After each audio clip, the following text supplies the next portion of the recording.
Welcome to my channel. I'm Petra Y Cooper, and I am a writer, a book lover, and a mom of four. And as a mom of four, I always forget about myself.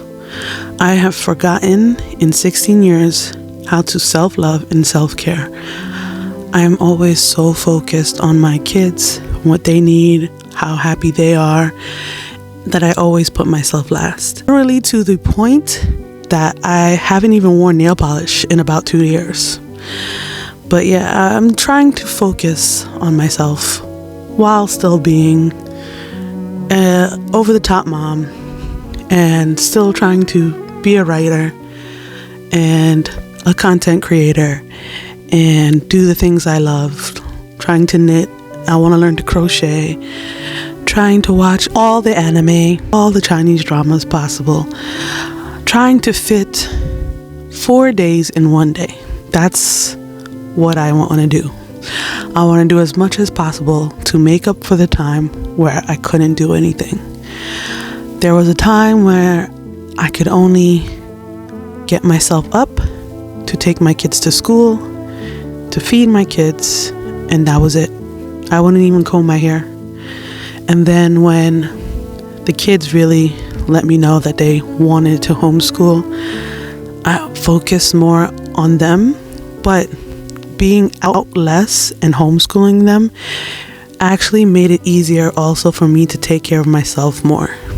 I mean, I do have anxiety, and social anxiety, and being out and constantly on guard for myself and for my kids is very, very exhausting.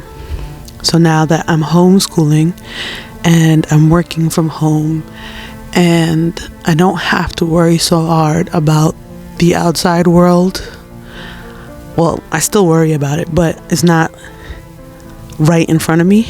I have felt like I've become more of myself before I had kids. And I will never regret having my kids, but I will regret not focusing on myself as well as focusing on them. So now I put all my energy into them, but myself as well.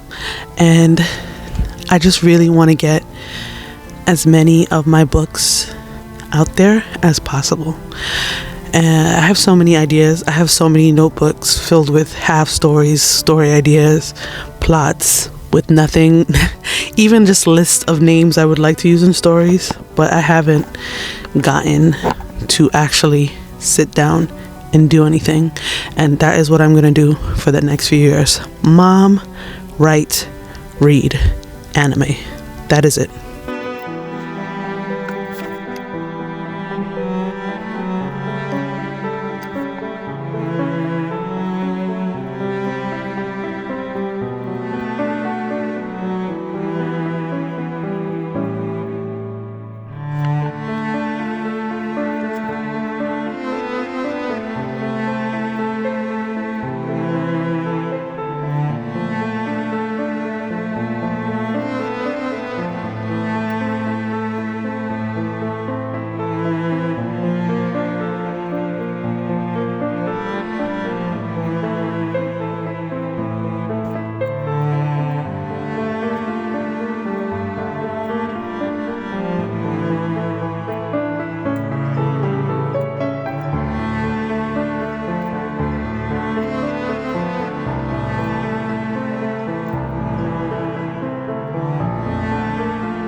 Okay, so I'm reading this book. Where's the cover?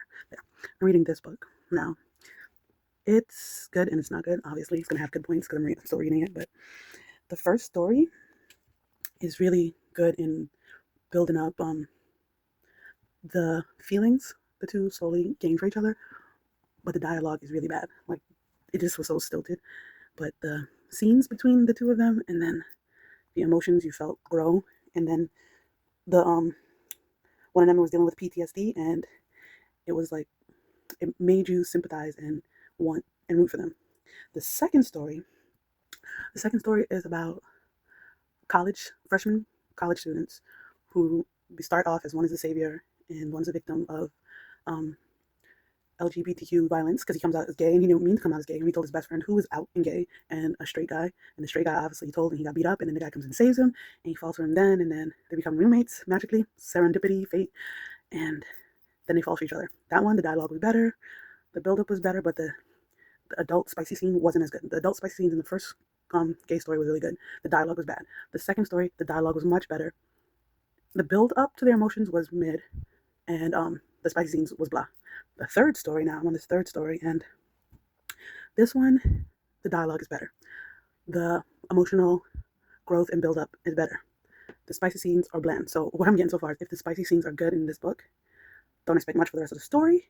Really good at building up the emotions, not good with dialogue. But I would still read it if you are a BL lover, like, you watch, BL anime and things like that, or you're like Grace from Will and Grace and you have a weird thing about gay dudes. I clearly do because I write BL. I don't know why I read gay books, but this one is really good. I would give it a 5 out of 10 for dialogue, 8 out of 10 for spicy scenes, and 6.5 for the character development and being in tune with the character. I didn't have a favorite character in any of the stories, honestly. And I get it. It's a gay guy. It's all stories where there's a gay guy. He knows he's gay.